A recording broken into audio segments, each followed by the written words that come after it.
Student, तो हम लोग ने इरर के बारे में देखा था और तो एग्जाम्पल किए थे। एग्जाम्पल और करते हैं, मान लेते हैं एक सिंपल पेंडुलम का एक्सपेरिमेंट किया जा रहा है, ठीक है। और उस सिंपल पेंडुलम के एक्सपेरिमेंट में हमको एक्सेलरेशन ड्यू टू ग्रेविटी निकालनी है, ठीक। और आपको फार्मूला जो पता है T = 2 पाई √L/g। तो स्क्वायर कर दो तो T² हो जाएगा 4 पाई स्क्वायर L/g। तो G बराबर आ जाएगा 4 पाई स्क्वायर L/t²। तो इस फार्मूले से हम लोग निकालेंगे। तो एक्सपेरिमेंट में क्या करेंगे, सिंपल पेंडुलम में बॉब होता है, एक बॉब को हम एक थ्रेड से बांधेंगे और थ्रेड को स्टैंड में लगा देंगे। तो जो थ्रेड लिया हमने मीटर स्केल से नापा, तो मीटर स्केल से नापने पे जो थ्रेड की लेंथ आई वो आई 1 मीटर। थ्रेड की लेंथ कितनी आई 1 मीटर है। और फिर क्या बोलते हैं, थ्रेड की लेंथ हम बॉब के सेंटर से नापते हैं। ये है सिंपल पेंडुलम का बॉब है, यहाँ से सेंटर से, इसको बोलते हैं इफेक्टिव लेंथ। क्या बोलते हैं, इफेक्टिव लेंथ। तो जो हमने लेंथ मेजर किया है वो मीटर स्केल से किया है। इसको हम वर्नियर कैलिपर से करेंगे, इसको मीटर। फिलहाल हम लोग ये मान के चलते हैं कि लेंथ को मीटर स्केल से मेजर किया है तो 1 मीटर आ गई, ठीक है। चलो फिर हमने इसको ऐसे थोड़ा सा छोड़ दिया तो ये ऑसिलेट करने लगा, और जैसे ही हमने इसको छोड़ा तो स्टॉप वॉच को ऑन कर दिया और 1 2 3 4 20 ऑसिलेशन का टाइम हमने नोट कर लिया। तो 20 ऑसिलेशन का जो टाइम आया है वो आया 40 सेकेंड। नंबर ऑफ ऑसिलेशन 20, ठीक। समझ में आ रही है बात। तो ये आया। अच्छा, तो अब हमको क्या निकालना है, जी की वैल्यू निकालनी है। तो टाइम पीरियड क्या हो गया, टाइम पीरियड हो गया हमारा 40, कितना 20 ऑसिलेशन का 40 सेकेंड। तो 1 ऑसिलेशन का कितना 40 सेकेंड लिखा, 20 ऑसिलेशन का, तो 1 ऑसिलेशन का 2 सेकेंड आ गया। तो टाइम पीरियड कितना आ गया 2 सेकेंड आ गया, ठीक। चलो तो जी की वैल्यू निकाल लिया। जी की वैल्यू 4 पाई स्क्वायर L/t² से हमने जी की वैल्यू जो भी आ रही है आप लोग निकाल लीजिएगा। हमारा मकसद ये नहीं बताना है कि जी की वैल्यू कैसे निकालनी है। तो जी की वैल्यू आ गई, रिजल्ट आ गया। लेकिन रिजल्ट में क्या करना है, रिजल्ट में केवल हमें जी की वैल्यू तो ये तो आ गई, हमें क्या करना है, हमें रिजल्टिंग जो वैल्यू है उसमें इरर के साथ देखना है। तो इरर कितनी पॉसिबल है, जो मीटर स्केल है, अब लेंथ में 1 मीटर को अगर हम मेजर कर रहे हैं तो मीटर स्केल से मेजर कर रहे हैं, तो मीटर स्केल से मैक्सिमम परमिसिबल इरर क्या होगी। तो मैक्सिमम परमिसिबल इरर को हम देखेंगे तो कैसे मेजर करेंगे मैक्सिमम परमिसिबल इरर। देखो मीटर स्केल का जो लीस्ट काउंट होता है वो ये 2 डिवीजन है 1 mm का। तो 1 mm मतलब जो गलती होगी मैक्सिमम इतनी गलती हो सकती है, मतलब पॉइंटर हमारा यहाँ होगा, यहाँ होगा, यहाँ होगा। तो ये जो वैल्यू है इसके बीच की वैल्यू हमको नहीं पता है, तो जो इरर आएगी वो इसके बीच की वैल्यू ना पता होने की वजह से इरर आएगी, ठीक है। तो इसके बीच की वैल्यू पता ना होने की वजह से इरर आ रही है। तो ये जो मैक्सिमम परमिसिबल इरर है, तो मैक्सिमम परमिसिबल इरर क्या होता है, जो लीस्ट काउंट होता है इंस्ट्रूमेंट का वही क्या होता है, मैक्सिमम परमिसिबल इरर होता है। तो डेल्टा एल कितना हो गया, व्हाट इज डेल्टा एल, तो delta L = 0.1 metre, sorry 0.1 centimetre, 0.1 centimetre, ठीक है। अच्छा, अब ये जो 20 ऑसिलेशन हमने स्टॉप वॉच से मेजर किया, और स्टॉप वॉच का लीस्ट काउंट होता है 1 सेकेंड। तो यानी कि मैक्सिमम परमिसिबल जो एरर आएगी वो 1 सेकेंड की आएगी। तो 1 सेकेंड यानी कि डेल्टा टी क्या हो गया, डेल्टा टी 1 सेकेंड। अब ये जो डेल्टा टी 1 सेकेंड है, अब क्वेश्चन ये है कि डेल्टा टी जो 1 सेकेंड है ये 40 सेकेंड का 1 सेकेंड एरर है कि 2 सेकेंड का 1 सेकेंड एरर है। 2 second is the time period. Time period तो हमने कैलकुलेशन से मेजर किया है, लेकिन जो स्टॉप वॉच में 1 सेकेंड का जो हमारा लिस्ट काउंट है वो 20 ऑब्जर्वेशन में जो टाइम हम मेजर कर रहे हैं उस मेज की जो एरर होती है वो मेजरमेंट में होती है। तो मेजरमेंट तो हम 40 सेकेंड कर रहे हैं, टाइम पीरियड तो हमने फार्मूला से निकाला है। तो ये जो 1 सेकेंड की जो एरर है वो एरर 40 सेकेंड के लिए है, टाइम पीरियड के लिए नहीं है। टाइम पीरियड तो 2 सेकेंड खुद ही है, 2 सेकेंड में 1 सेकेंड एरर का मतलब 50% एरर, और 50% एरर जो होती है वो बहुत ज़्यादा एरर होती है। इतनी ज़्यादा एरर से एक्सपेरिमेंट करने का कोई मतलब नहीं होता है। तो डेल्टा एल में इतनी एरर, डेल्टा टी में इतनी एरर, तो हमको जानना है जी में कितनी एरर। ठीक, तो अब जी में कितनी एरर होगी ये देखा जाए।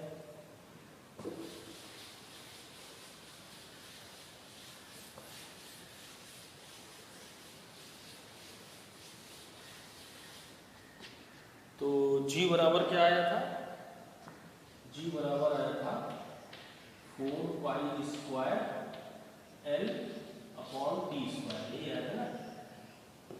टी बराबर 2 pi under root L by g, तो टी स्क्वायर बराबर ये आ गया। तो डेल्टा जी बाई जी क्या होगा, डेल्टा जी बाई जी बराबर हमने क्या पढ़ा था कि डिवीजन या मल्टीप्लिकेशन हो तो रिलेटिव एरर जुड़ जाती है और जितनी पावर है उतने टाइम जुड़ती है। तो यानी कि एल की पावर 1 है तो 1 बार जुड़ेगी, और टी की पावर 2 है तो 2 बार जुड़ेगी। ठीक, तो डेल्टा एल कितना है 0.1 सेंटीमीटर है और एल कितना है 1, तो ये हो जाएगा 0.1 अपॉन 100 सेंटीमीटर। लेंथ कितनी है 1 मीटर का मतलब 100 सेंटीमीटर है, plus 2 what is delta T by T, नहीं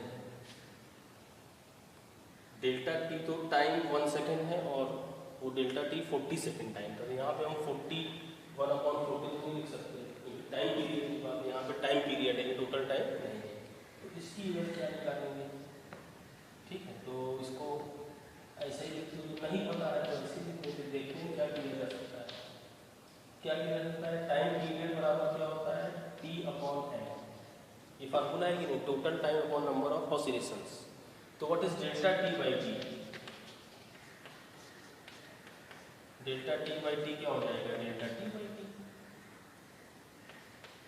एन तो कांस्टेंट है ना, नंबर ऑफ ऑसिलेशन, तो delta T by T equal to delta T by T. तो डेल्टा टी बाई टी की जगह डेल्टा टी बाई टी रख सकते हैं क्योंकि वो एरर से मतलब है ना, ये तो एरर से मतलब है, जो एरर इसमें आएगी वही एरर यहाँ पे, तो रिलेटिव एरर की बात हो रही है तो हम रिलेटिव एरर इसको यहाँ पे मेजर कर सकते हैं। तो डेल्टा जी बाई जी क्या आया 0.1 upon 100 plus 2 into delta T 1 second है और टी कितना है, टी आ रहा था 40 सेकेंड, ये आ गया। इसको कैलकुलेट कर लो 0.001 प्लस 0.1 है 0.001 और 1/20, तो 1/20 क्या होगा 0.05, तो कितना आ गया 0.0100 0 और 55, एक मिनट गलत हो गया, इसको ऐड कर देंगे हम, तो 0 और 1 हाँ 5 0 ऐसे कर देना, 1 और 0 1 0 और 5, 1 और 0 1 0 और 5 5 0 0 0 0.051 मीटर 0.05 वाला, तो डेल्टा जी कितना आएगा?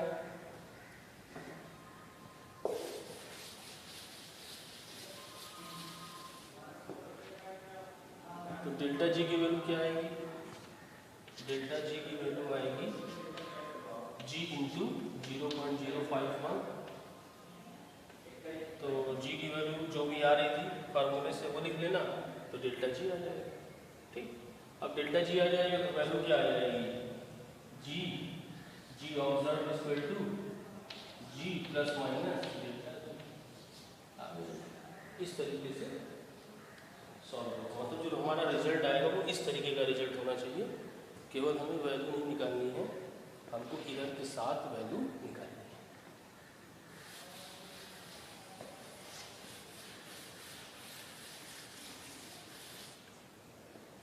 तो ये एरर थी, एरर एनालिसिस हम लोगों ने पढ़ा, किस टाइप की एरर हो सकती है, कैसे हम एरर निकालते हैं, डिवीजन में कैसे निकालते हैं, मल्टीप्लिकेशन में कैसे निकालते हैं, एडिशन में कैसे निकालते हैं। ठीक है, हम लोग बात करते हैं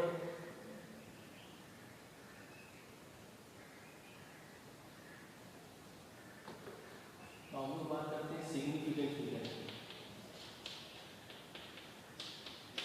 सिग्निफिकेंट फिगर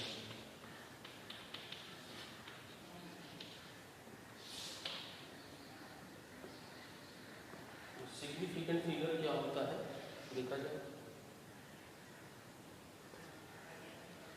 जैसे कोई वैल्यू लिखी हुई है, वैल्यू लिखी है 1 मीटर, 1.0 मीटर, 1.00 मीटर, ये वैल्यू लिखी हुई है। अब हमको ये तीनों 1 मीटर की है, वैल्यू तीनों की है 1 मीटर है, तीनों सेम है कि डिफरेंस है? और एक को लिखा केवल 1 मीटर, एक को लिखा 1.0 मीटर, एक को लिखा 1.00 मीटर। तो अब ये तीनों में क्या डिफरेंस है हमको ये जानना है। ठीक है, व्हाट इज द डिफरेंस? तो देखो ये लिखने का तरीका, साइंस में जो लिखने का तरीका है, ये तरीका इंस्ट्रूमेंट की एक्यूरेसी और प्रिसीशन के बारे में बताता है। कैसे बताता है कि अगर हम 1 मीटर लिख रहे हैं तो 1 मीटर लिखने का मतलब ये हुआ कि हम एक ऐसे इंस्ट्रूमेंट से इसको मेजर कर रहे हैं जिसका लीस्ट काउंट 1 मीटर है। इसका लीस्ट काउंट क्या है? 1 मीटर। मतलब हम उससे 1 मीटर मेजर कर सकते हैं, 2 मीटर मेजर कर सकते हैं, 3 मीटर मेजर कर सकते हैं, 4 मीटर मेजर कर सकते हैं। इसके अलावा हम मेजर नहीं कर सकते। और 1.0 मीटर का मतलब ये हुआ कि इस इंस्ट्रूमेंट से हम जो है 1.0 तक मेजर कर सकते हैं, यानी कि इसका जो लीस्ट काउंट है वो 0.1 मीटर है। कितना है? 0.1 मीटर है। तो इसमें हम 0.1 metre, 0.2 metre, 1.1 metre, 2.1 metre, 2.2 metre, 2.4 metre measure कर सकते हैं। और 1.00 मीटर की बात करें तो 1.00 मीटर की अगर हम बात करें तो इसका जो लीस्ट काउंट है वो 0.0, मतलब ये यहाँ तक प्लेस आ रहा है, यानी कि इतनी डिजिट तक हम इसको मेजर कर सकते हैं। तो 1.00 का लीस्ट काउंट हुआ 0.01 मीटर, यानी कि 1 सेंटीमीटर। तो 1 centimetre, 2 centimetre, 10 centimetre, 11 centimetre, 100 centimetre, 101 centimetre measure कर सकते हैं। 0.5 सेंटीमीटर हम मेजर नहीं कर सकते। यहाँ तक बात समझ में आई? तो इंस्ट्रूमेंट का लीस्ट काउंट लिखने का तरीका ये होता है कि इंस्ट्रूमेंट की लीस्ट काउंट के बेसिस पर हम देखते हैं कि उसकी प्रिसीशन और एक्यूरेसी कितनी है, और उस हिसाब से हम पॉइंट के बाद उतनी डिजिट को लिख सकते हैं। बात समझ में आ रही है? तो ये जो लिखने का तरीका है, मेरे कहने का मतलब ये हुआ, ये जो लिखने का तरीका है ये मेजरमेंट बताता है कि किस इंस्ट्रूमेंट से मेजर किया गया है, उस इंस्ट्रूमेंट की एक्यूरेसी और प्रिसीशन कितना है, ये हमको ये बताता है। ठीक, चलो अब ये डिपेंड करता है कि हम क्या चीज़ मेज़र कर रहे हैं और क्या चीज़ मेज़र कर रहे हैं उसके लिए कौन सा इंस्ट्रूमेंट होना चाहिए। क्योंकि हमारी जो मान लेते हैं हमने मीटर स्केल से 0.5 सेंटीमीटर को मेजर किया, 0.2 सेंटीमीटर की लेंथ को हमने मेजर किया मीटर स्केल से, तो 0.2 सेंटीमीटर में क्या बोलते हैं जो एरर आ रही है 0.1 सेंटीमीटर आ रही है, क्योंकि मीटर स्केल का लीस्ट काउंट क्या है 0.1 सेंटीमीटर। ठीक, तो अब अगर हम एरर देखें तो क्या आएगा 0.1/0.2 इंटू 100, 50% एरर आएगी, क्या आएगी 50%। तो कहने का मतलब ये हुआ कि हमें कोई भी चीज़ मेज़र करनी है तो वो मेज़र करने के लिए हमें जो इंस्ट्रूमेंट यूज़ कर रहे हैं उसकी एक्यूरेसी और प्रिसीजन कितना होना चाहिए। तो अगर हम 0.2 सेंटीमीटर को मीटर स्केल से मेज़र करेंगे तो 50% की एरर आएगी। तो हम मीटर स्केल से इसको मेज़र नहीं करेंगे, क्योंकि रिलेटिव एरर बहुत जाए तो 4%, 6%, मैक्सिमम 10% तक रिलेटिव एरर होनी चाहिए। उससे ज़्यादा अगर रिलेटिव एरर है तो हमारा इंस्ट्रूमेंट सही नहीं है और वो किसी काम का नहीं, वो रिजल्ट किसी काम का नहीं है अगर एरर 10% से ज़्यादा आती है। समझ आ रही है बात। तो उसके लिए अगर हमें 0.2 सेंटीमीटर मेजर करना है तो उसके लिए हमें स्क्रू गेज लेना पड़ेगा। तो स्क्रू गेज का जो लिस्ट काउंट होता है वो 0.001 सेंटीमीटर होता है। ठीक है, तो 0.001 सेंटीमीटर से रिलेटिव एरर क्या हो जाएगी, कम हो जाएगी। ठीक है, अगर मान लो क्या बोलते हैं जो है 50 मीटर से 100 मीटर मेजर कर रहे हो तो उसके लिए 0.1 मीटर स्केल से हम मेजर कर सकते हैं।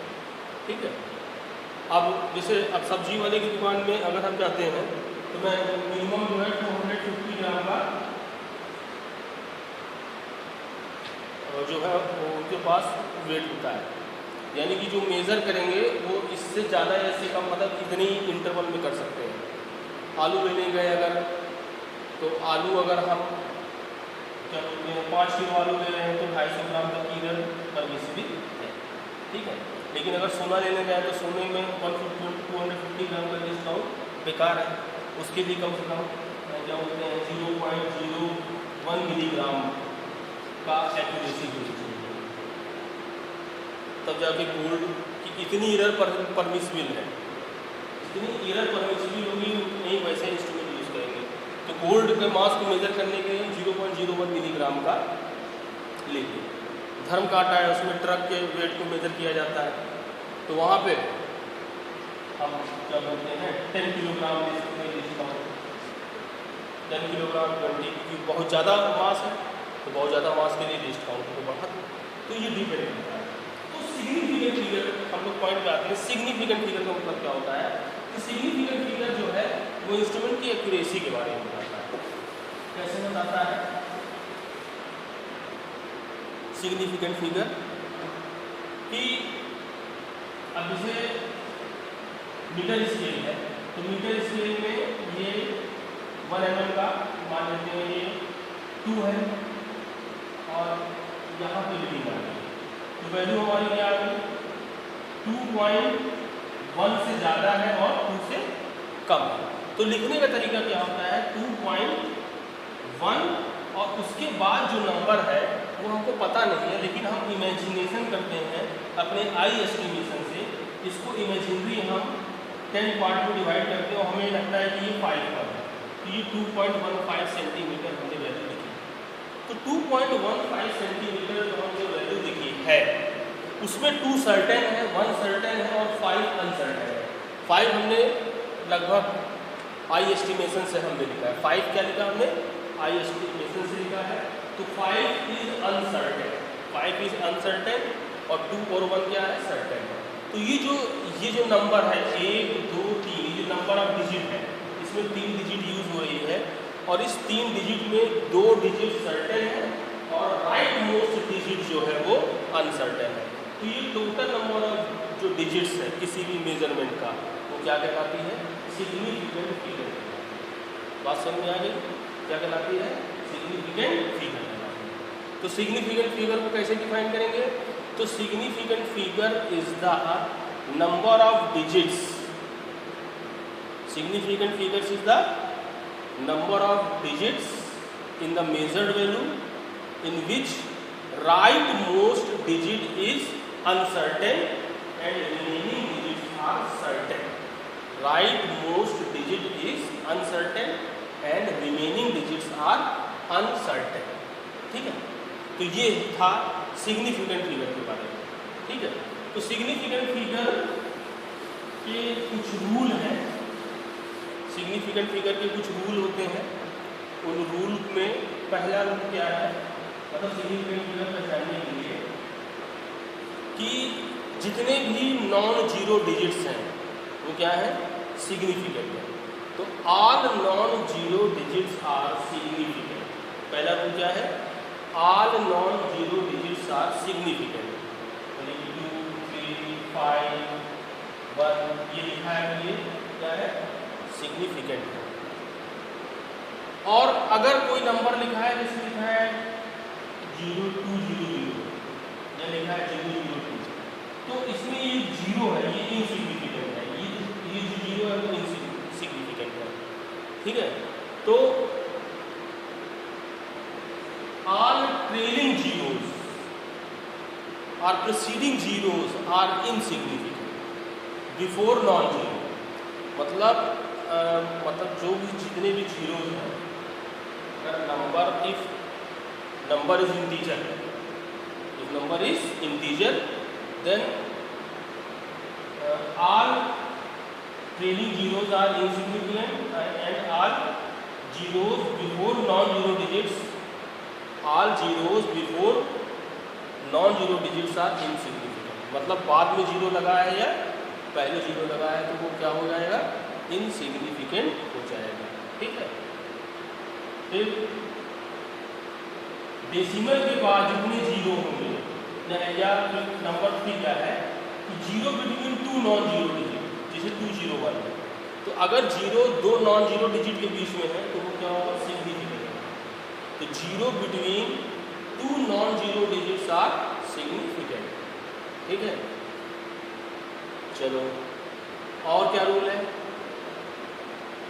चौथा रूल क्या है, डेसिमल के बाद जितने जीरो होंगे सब क्या होंगे, सिग्निफिकेंट होंगे। तो all zeros after decimal are significant. All zeros after decimal are significant. Decimal के बाद सारे जीरो सिग्निफिकेंट होंगे।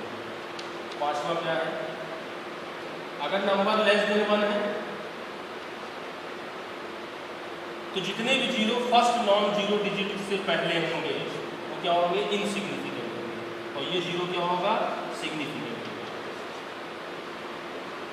मतलब if number is less than 1, then all zeros before first non-zero digits are insignificant. Before first non-zero digits are insignificant. तो इतने सारे rules हैं, ये इन रूल्स की हेल्प से हम किसी भी वैल्यू को देख करके हम ये पता लगा सकते हैं कि कितने सिग्निफिकेंट फिगर है। ठीक है, फिर बाकी नेक्स्ट।